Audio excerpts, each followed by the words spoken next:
দায়িত্ব নেয়ার দ্বিতীয় দিন প্রথমবার বৃহস্পতিবার সকালে পররাষ্ট্র মন্ত্রণালয়ে আসেন পররাষ্ট্রমন্ত্রী খলিলুর রহমান ও পররাষ্ট্র প্রতিমন্ত্রী শামা ওবায়েদ। পরে মন্ত্রণালয়ের বিভিন্ন পর্যায়ের কর্মকর্তাদের সঙ্গে বেশ কয়েকটি বৈঠক করেন তারা। দুপুরে ভবিষ্যৎ কর্মপন্থা এবং নিজ মন্ত্রণালয়ের চ্যালেঞ্জ নিয়ে পররাষ্ট্র প্রতিমন্ত্রী সাংবাদিকদের সঙ্গে কথা বলেন। প্রতিবেশী ভারত সহ বিভিন্ন দেশের সঙ্গে সম্পর্কের চ্যালেঞ্জ নিয়ে তিনি বলেন, আলোচনায় দেশের স্বার্থ অগ্রাধিকার পাবে। সব দেশের সাথেই তো আমাদের চ্যালেঞ্জ আছে, আমাদের ইস্যুস আছে। সেই ইস্যুসগুলো সমাধান করার জন্য আমাদের বাইল্যাটারাল মাল্টিল্যাটারাল ভাবে আমাদের এগোতে হবে, সেটা আমরা এগোবো।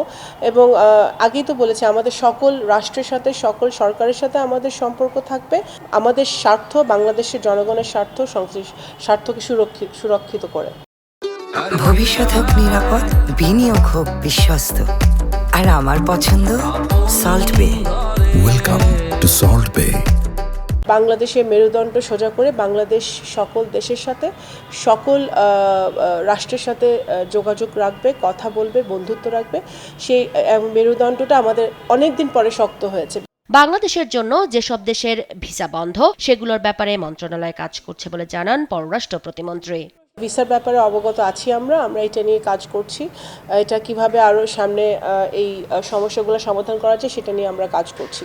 ভারতে পালিয়ে থাকা দণ্ডিত সাবেক প্রধানমন্ত্রী শেখ হাসিনাকে দেশে ফেরানোর বিষয়ে তিনি বলেন, এটা চলমান প্রক্রিয়া। অবশ্যই সেটা নিশ্চয়ই পররাষ্ট্র মন্ত্রণালয় দেখবে।